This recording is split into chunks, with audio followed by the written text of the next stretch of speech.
leadership in business and industry. Those who belong to the old school of leadership by force must acquire an understanding of the new brand of leadership, cooperation, or be relegated to the rank and file of the followers. There is no other way out for them.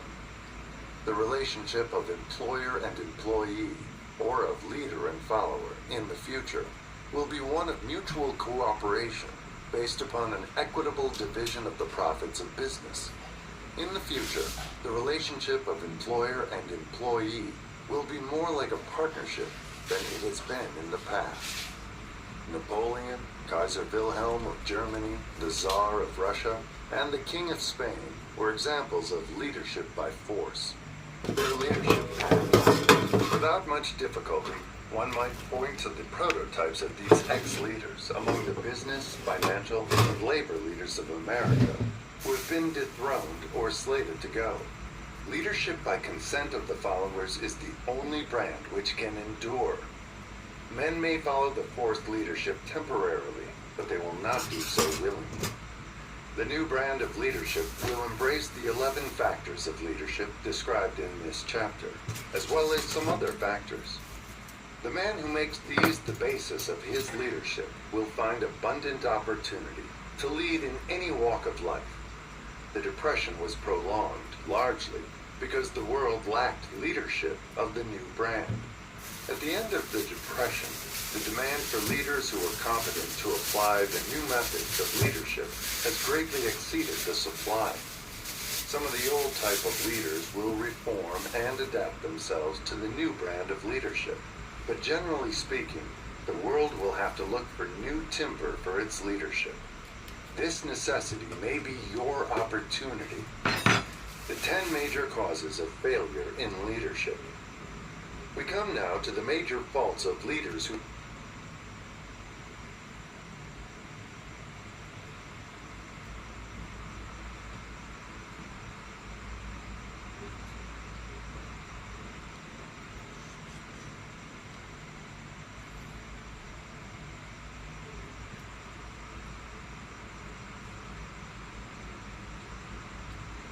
failure in leadership. We come now to the major faults of the cause. This necessity may be your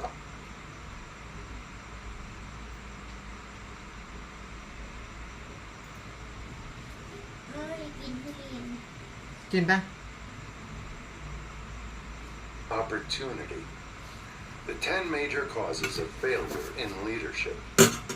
We come now to the major faults of leaders who fail, because it is just as essential to know what not to do as it is to know what to do. 1. Inability to organize details.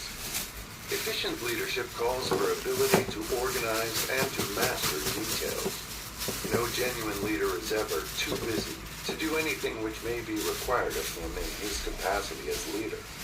When a man, whether he is a leader or follower, admits that he is too busy to change his plans or to give attention to any emergency, he admits his inefficiency. The successful leader must be the master of all details connected with his position. แล้วเทียบเปิด That เสียง means, กล้าปะ of เนี่ย course, that he must acquire the habit of relegating กล้าไหมถ้าเปิดเสียง ไม่รู้เลย details to capable lieutenants. 2. Unwillingness to render humble service. no even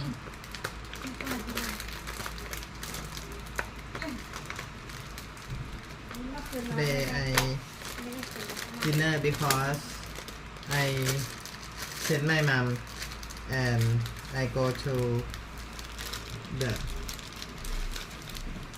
night market bought some food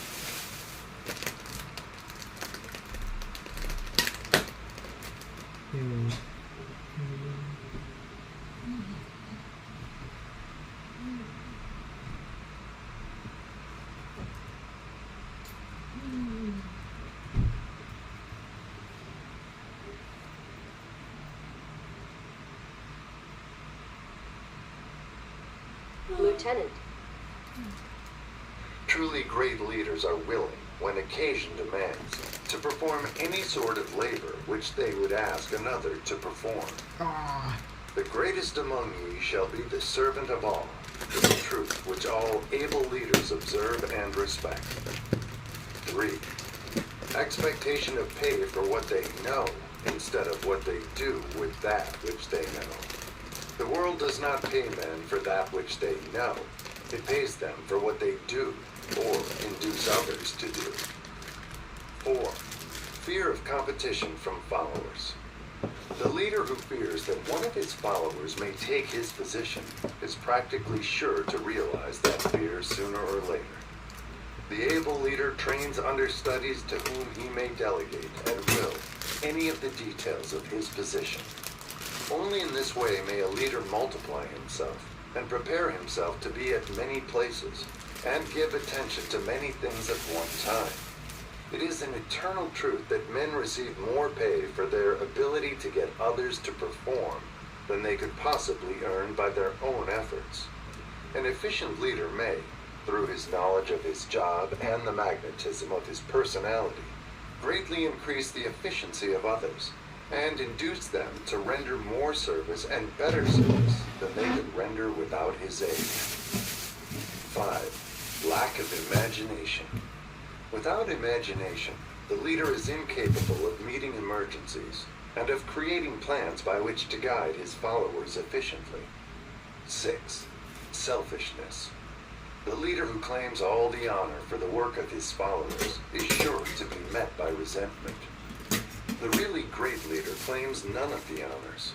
He is contented to see the honors, when there are any, go to his followers, because he knows that most men will work harder for commendation and recognition than they will for money alone. 7. Intemperance. Followers do not respect an intemperate leader. Moreover, intemperance, in any of its various forms, destroys the endurance and the vitality of all who indulge in it. 8. Disloyalty. Perhaps this should have come at the head of the list. The leader who is not loyal to his trust and to his associates, those above him and those below him, cannot long maintain his leadership. Disloyalty marks one as being less than the dust of the earth, and brings down on one's head the contempt he deserves. Lack of loyalty is one of the major causes of failure in every walk of life. 9. Emphasis of the authority of leadership. The efficient leader leads by encouraging, and not by trying to instill fear in the hearts of his followers. The leader who tries to impress his followers with his authority comes within the category of leadership through force. If a leader is a real leader, he will have no need to advertise that fact, except by his conduct, his sympathy, understanding, fairness, and a demonstration that he knows his job. 10. Emphasis of title. The competent leader requires no title to give him the respect of his followers. The man who makes too much over his title generally has little else to emphasize. The doors to the office of the real leader are open to all who wish to enter, and his working quarters are free from formality or ostentation.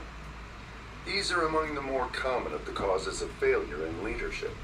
Any one of these faults is sufficient to induce failure. Study the list carefully if you aspire to leadership, and make sure that you are free of these faults. Some fertile fields in which new leadership will be required. Before leaving this chapter, your attention is called to a few of the fertile fields in which there has been a decline of leadership, and in which the new type of leader may find an abundance of opportunity. First, in the field of politics, there is a most insistent demand for new leaders, a demand which indicates nothing less than an emergency. The majority of politicians have, seemingly, become high-grade, legalized racketeers.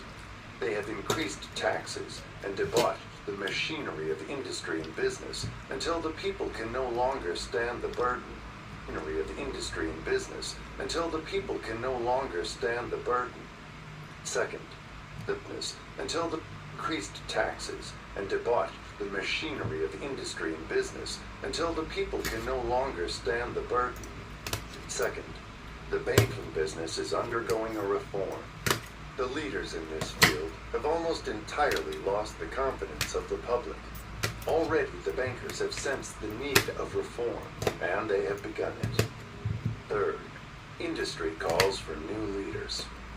The old type of leaders thought and moved in terms of dividends, instead of thinking and moving in terms of human equations. The future leader in industry, to endure, must regard himself as a quasi-public official, whose duty it is to manage his trust in such a way that it will work hardship on no individual or group of individuals. Exploitation of working men is a thing of the past. Let the man who aspires to leadership in the field of business, industry, and labor remember this. Fourth, the religious leader of the future will be forced to give more attention to the temporal needs of his followers in the solution of their economic and personal problems of the present, and less attention to the dead past and the yet unborn future. Fifth, in the professions of law, medicine, and education, a new brand of leadership, and to some extent, new leaders, will become a necessity. This is especially true in the field of education. The leader in that field must, in the future, find ways and means of teaching people how to apply the knowledge they receive in school. อันนี้น่าจะยำถั่วพูครับ แล้วก็อันนี้เป็นกล้วยหอมแล้วก็ทุเรียนอยู่ตรงกลาง ส่วนอันนี้ก็ยำข้าวโพดใส่กุ้งแล้วก็มีผักหลายอย่างมากเลยครับเทียบก็ไม่รู้ว่ามันเรียกว่าผักอะไรครับ เชียร์ไปส่งแม่ไงแม่กลับราชบุรีแม่เขากิน2 มื้อเช้ากับมื้อเย็นเชียร์ก็ไปเดินตลาดกับแม่ตอนเย็นก็ซื้อปกติเชียร์กินแค่มื้อเดียวพอดีแม่เขากลับเลยเชียร์ไม่ได้ไปนั่งกินก็เลยเอากลับมากินที่บ้านอร่อยไหมคะครับอร่อยอยู่แต่ว่าอันนี้ขมมากปกติผักพวกนี้มันต้องซื้อกับน้ำจิ้มไงแต่เชียร์น้ำพริกแต่เชียร์ไม่ได้ซื้อน้ำพริกมาขมดีแล้วสวัสดีครับ4 คน 4 people nice to meet you He must deal more with practice and less with theory. Sixth, new leaders will be required in the field of journalism. Newspapers of the future, to be conducted successfully, must be divorced from special privilege and relieved from the subsidy of advertising. They must cease to be organs of propaganda for the interests which patronize their advertising columns. The type of newspaper which publishes scandal and lewd pictures will eventually go the way of all forces which debauch the human mind. These are but a few of the fields in which opportunities for new leaders and a new brand of leadership are now available. The world is undergoing a rapid change. This means that the media through which the changes in human habits are promoted must be adapted to the changes. The media here described are the ones which, more than any others, no ที่นี่ฝนไม่ตกครับน่าจะเสียงพัดลมเทียมันซ่า determine the trend of civilization. When and how to apply for a position. The information described here is the net result of many years of experience, during which thousands of men and women were helped to market their services effectively. It can, therefore, be relied upon as sound and practical. Media through which services may be marketed. Experience has proved that the following media offer the most direct and effective methods of bringing the buyer and seller of personal services together. 1. Employment bureaus. Care must be taken to select only reputable bureaus, the management of which can show adequate records of achievement of satisfactory results. There are comparatively few such bureaus. 2. Advertising in newspapers, trade journals, magazines, and radio. Classified advertising may usually be relied upon to produce satisfactory results in the case of those who apply for clerical or ordinary salaried positions. Display advertising is more desirable in the case of those who seek executive connections. The copy to appear in the section of the paper which is most apt to come to the attention of the class of employer being sought. The copy should be prepared by an expert who understands how to inject sufficient selling qualities to produce replies. 3. Personal letters of application directed to particular firms or individuals most apt to need such services as are being offered. Letters should be neatly typed, always, and signed by hand. With the letter should be sent a complete brief or outline of the applicant's qualifications.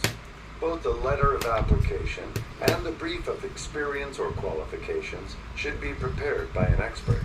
See instructions as to information to be supplied. 4. Application through personal acquaintances. When possible, the applicant should endeavor to approach prospective employers through some mutual acquaintance. This method of approach is particularly advantageous in the case of those who seek executive connections and do not wish to appear to be peddling themselves. 5. Application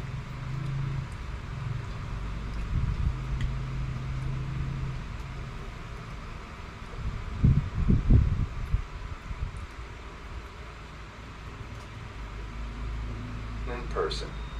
In some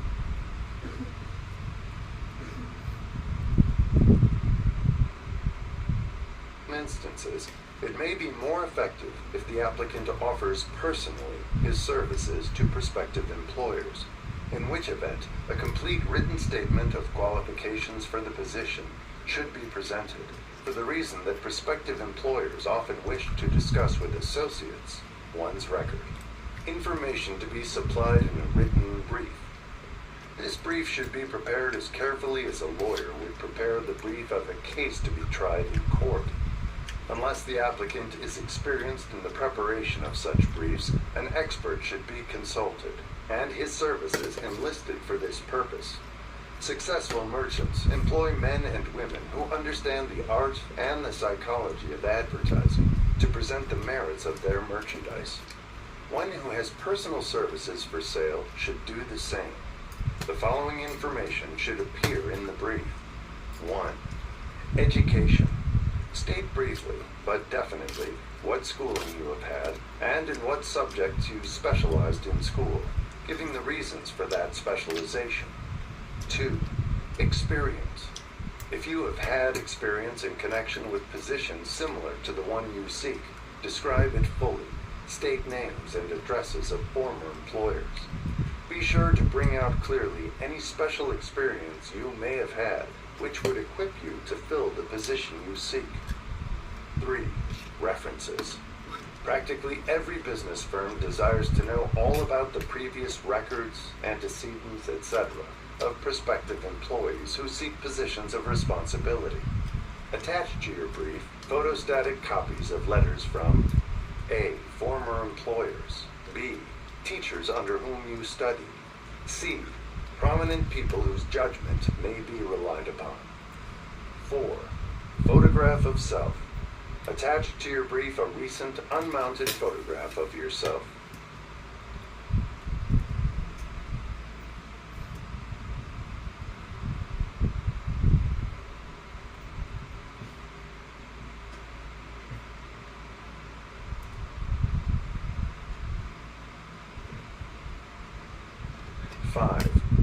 Apply for a specific position.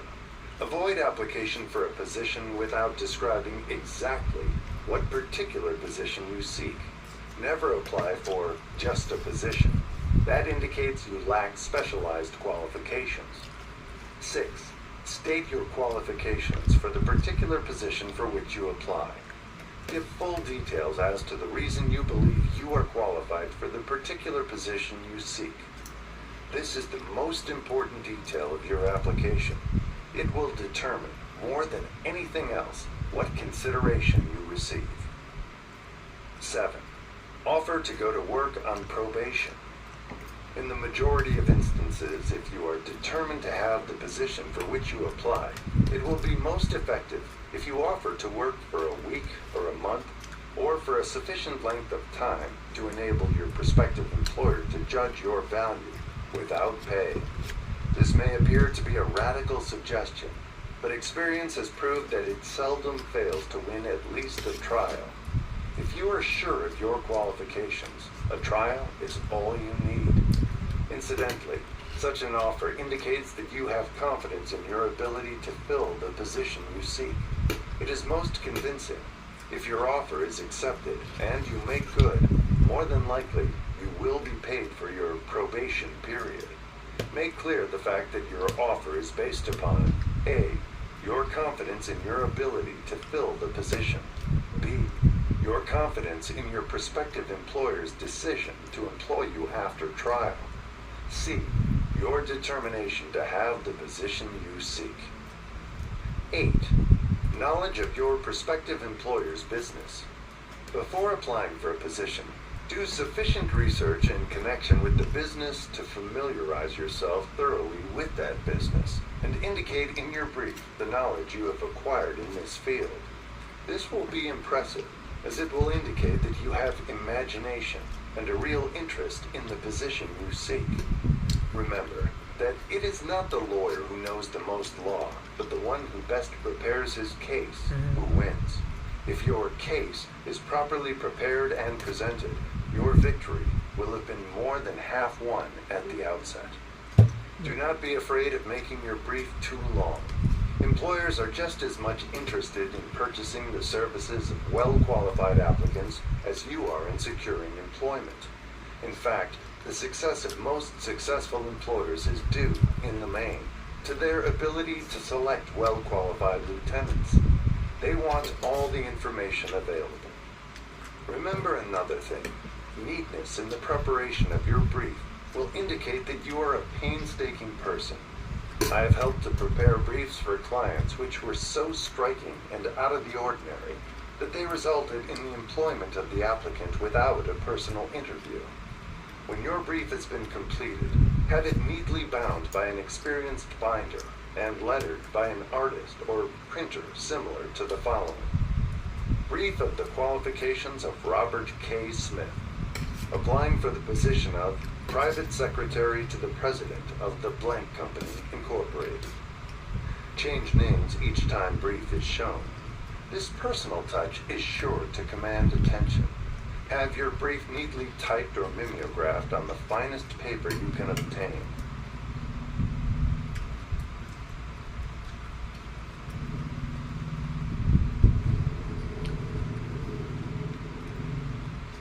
And bound with a heavy paper of the book cover.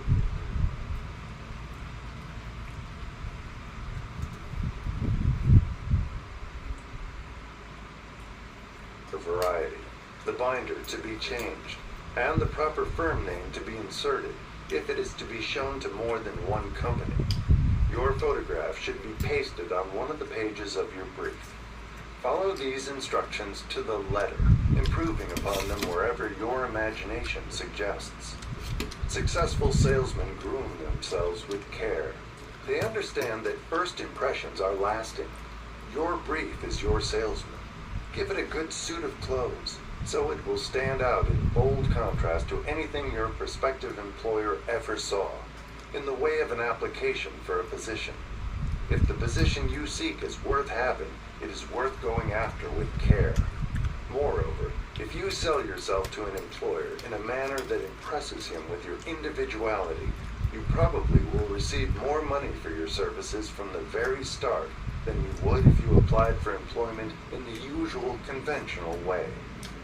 If you seek employment through an advertising agency or an employment agency, have the agent use copies of your brief in marketing your services. This will help to gain preference for you, both with the agent and the prospective employers. How to get the exact position you desire. Everyone enjoys doing the kind of work for which he is best suited. An artist loves to work with paints, a craftsman with his hands, a writer loves to write. Those with less definite talents have their preferences for certain fields of business and industry. If America does anything well, it offers a full range of occupations: tilling the soil, manufacturing, marketing, and the professions. First, decide exactly what kind of a job you want. If the job doesn't already exist, perhaps you can create it. Second, choose the company or individual for whom you wish to work. Third, study your prospective employer as to policies, personnel, and chances of advancement. Fourth, by analysis of yourself, your talents and capabilities, figure what you can offer and plan ways and means of giving advantages, services, developments, ideas that you believe you can successfully deliver.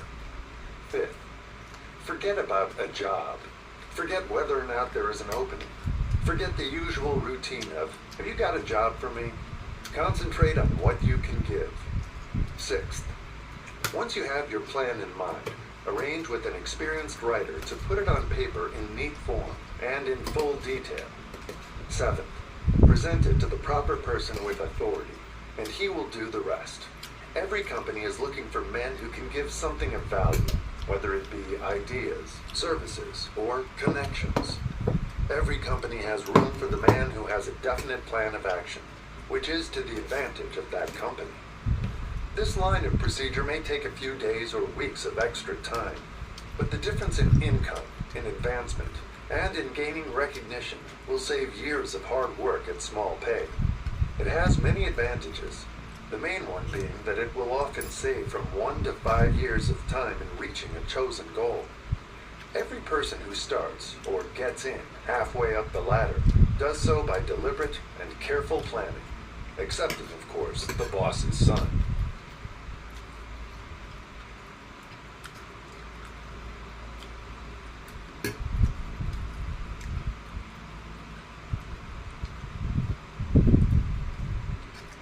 The new way of marketing services.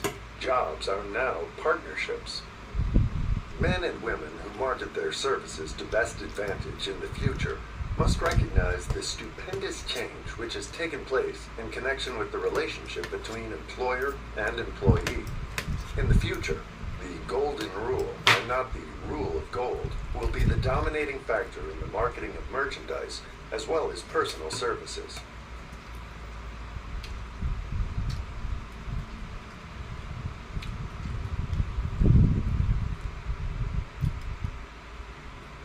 The future relationship between employers and their employees will be more in the nature of a partnership consisting of A, the employer, B, the employee, C, the public they serve. This new way of marketing personal services is called new for many reasons. First, both the employer and the employee of the future will be considered as fellow employees whose business it will be to serve the public efficiently. In times past, employers and employees have bartered among themselves, driving the best bargains they could with one another, not considering that in the final analysis they were, in reality, bargaining at the expense of the third party, the public they served. The Depression served as a mighty protest from an injured public, whose rights had been trampled upon in every direction by those who were clamoring for individual advantages and profits. When the debris of the Depression shall have been cleared away, and business shall have been once again restored to balance, both employers and employees will recognize that they are no longer privileged to drive bargains at the expense of those whom they serve. The real employer of the future will be the public. This should be kept uppermost in mind by every person seeking to market personal services effectively. Nearly every railroad in America is in financial difficulty. Who does not remember the day when, if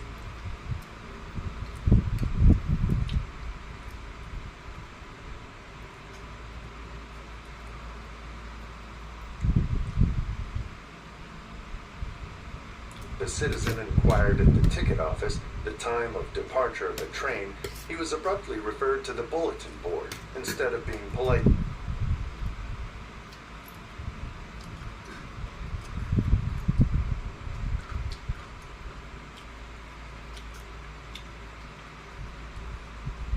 Given the information. The streetcar companies have experienced a change of times also. There was a time not so very long ago when streetcar conductors took pride in giving argument to passengers.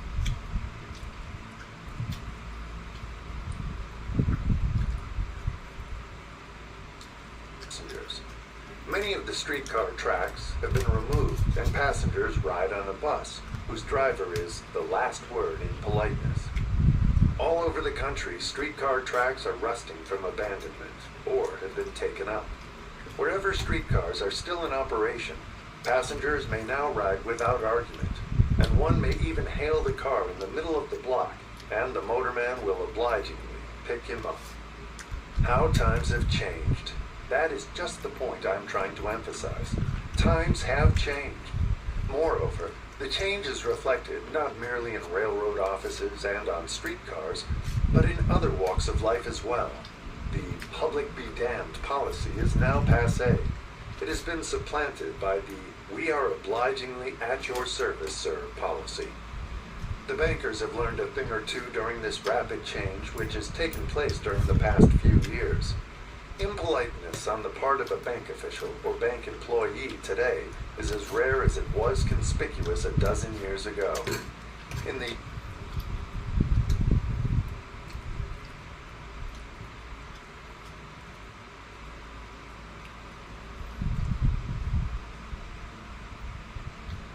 Conspicuous. years past, some bankers, not all of them, of course, carried an atmosphere of austerity which gave every would-be borrower a chill when he even thought of approaching his banker for a loan. But thousands of bank failures during the Depression had the effect of removing the mahogany doors behind which bankers formerly barricaded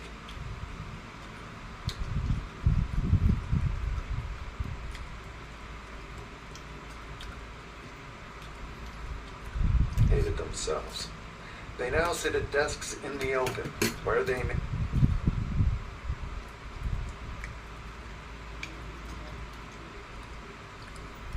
be seen and approached at will by any depositor, or by anyone who wishes to see them, and the whole atmosphere of the bank is one of courtesy and understanding. It used to be customary for customers to have to stand and wait at the corner grocery until the clerks were through passing the time of day with friends, and the proprietor had finished making up his bank deposit before being waited upon. Chain stores, managed by courteous men who do everything in the way of service, short of shining the customer's shoes, have pushed the old-time merchants into the background. Time marches on.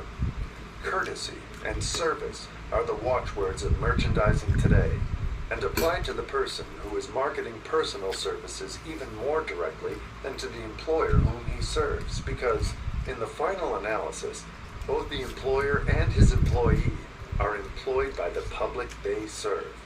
If they fail to serve well, they pay by the loss of their privilege of serving. We can all remember the time when the gas meter reader pounded on the door hard enough to break the panels.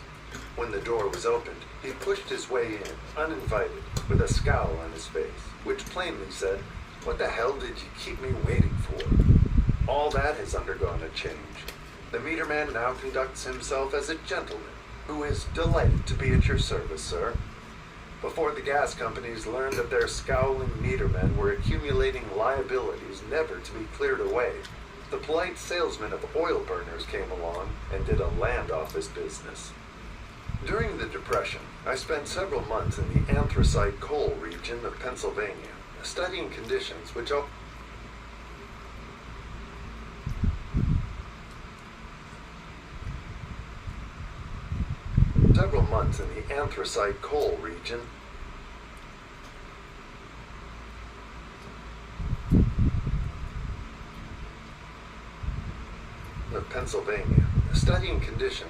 but destroyed the coal industry.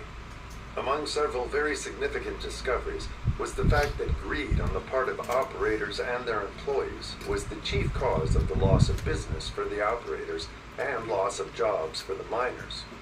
Through the pressure of a group of overzealous labor leaders representing the employee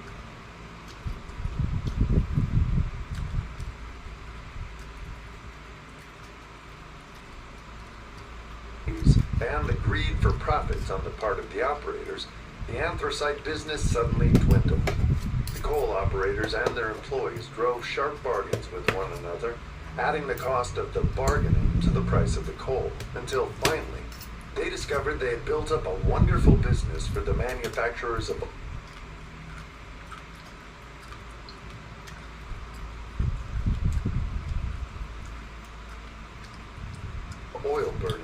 governments and the producers of crude oil. The wages of sin is death.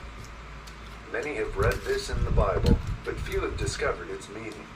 Now, and for several years, the entire world has been listening by force to a sermon which might well be called, Whatsoever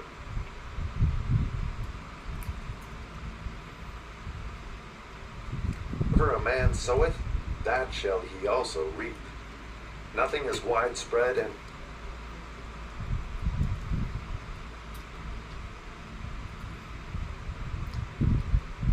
whatsoever. effective as the Depression could possibly be just a coincidence. Behind the Depression was a cause. Nothing ever happens without a cause. In the main, the cause of the Depression is traceable directly to the worldwide habit of trying to reap without sowing. This should not be mistaken to mean that the Depression represents a crop which the world is being forced to reap without having sown. The trouble is that the world sowed the wrong sort of seed. Any farmer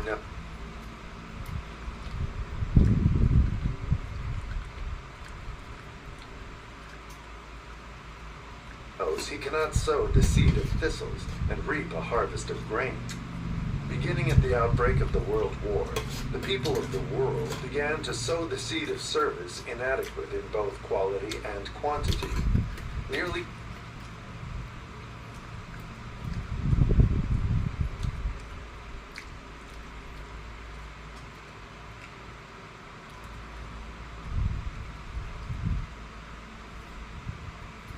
everyone was engaged in the pastime of trying to get without giving. These illustrations are brought to the attention of those who have personal services to market, to show that we are where we are, and what we are, because of our own conduct. If there is a principle of cause and effect, which controls business, finance, and transportation, this same principle controls individuals and determines their economic status. What is your QQS rating? The causes of success in marketing services effectively and permanently have been clearly described. Unless those causes are studied, analyzed, understood, and applied, no man can market his services effectively and permanently. Every person must be his own salesman of personal services. The quality and the quantity of service rendered, and the spirit in which it is rendered, determine to a large extent the price and the duration of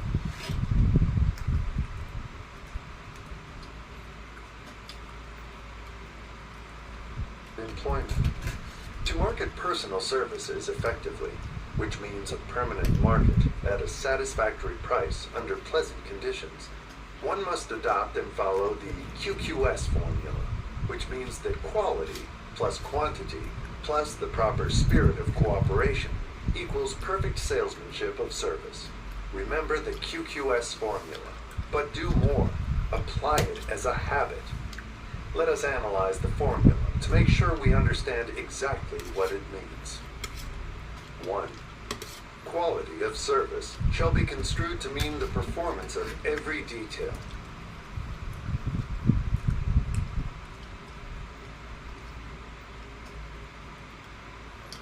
In connection with your position, in the most efficient manner possible, with the object of greater efficiency always in mind. 2. Quantity of service shall be understood to mean the habit of rendering all the service of which you are capable at all times, with the purpose of increasing the amount of service rendered as greater skill is developed through practice and experience. Emphasis is again placed on the word habit. 3. Spirit of service shall be construed to mean the habit of agreeable, harmonious conduct, which will induce cooperation from associates and fellow employees. Adequacy of quality and quantity of service is not sufficient to maintain a permanent market for your services. The conduct, or the spirit in which you deliver service, is a strong determining factor in connection with both the price you receive and the duration of employment. Andrew Carnegie stressed this point more than others in connection with his description of the factors which lead to success in the marketing of personal services. He emphasized again and again the necessity for harmonious conduct. He stressed the fact that he would not retain any man, no matter how great a quantity or how efficient the quality of his work, unless he worked in a spirit of harmony. Mr. Carnegie insisted upon men being agreeable. To prove that he placed a high value upon this quality, he permitted many men who conformed to his standards to become very wealthy. Those who did not conform had to make room for others. The importance of a pleasing personality has been stressed because it is a factor which enables one to render service in the proper spirit. If one has a personality which pleases and renders service in a spirit of harmony, these assets often make up for deficiencies in both the quality and the quantity of service one renders. Nothing, however, can be successfully substituted for pleasing conduct. The capital value of your services. The person whose income is derived entirely from the sale of personal services is no less a merchant than the man who sells commodities. And it might well be added, such a person is subject to exactly the same rules of conduct as the merchant who sells merchandise. This has been emphasized because the majority of people who live by the sale of personal services make the mistake of considering themselves free from the rules of conduct and the responsibilities attached to those who are engaged in marketing commodities. The new way of marketing services has practically forced both employer and employee into partnership alliances, through which both take into consideration the rights of the third party, the public they serve. The day of the go-getter has passed. He has been supplanted by the go-giver. High-pressure methods in business finally blew the lid off. There will never be the need to put the lid back on because, in the future, business will be conducted by methods that will require no pressure. The actual capital value of your brains may be determined by the amount of income you can produce by marketing your services. A fair estimate of the capital value of your services may be made by multiplying your annual income by 16 2/3, as it is reasonable to estimate that your annual income represents 6% of your capital value. Money rents for 6% per annum. Money is worth no more than brains. It is often worth much less. Competent brains, if effectively marketed, represent a much more desirable form of capital than that which is required to conduct a business dealing in commodities, because brains are a form of capital which cannot be permanently depreciated through depressions, nor can this form of capital be stolen or spent. Moreover, the money which is essential for the conduct of business is as worthless as a sand dune until it has been mixed with efficient brains. The 30 major causes of failure. How many of these are holding you back? Life's greatest tragedy consists of men and women who earnestly try and fail. The tragedy lies in the overwhelmingly large majority of people who fail, as compared to the few who succeed. I have had the privilege of analyzing several thousand men and women, 98% of whom were classed as failures. There is something radically wrong with a civilization and a system of education which permit 98% of the people to go through life as failures. But I did not write this book for the purpose of moralizing on the rights and wrongs of the world. That would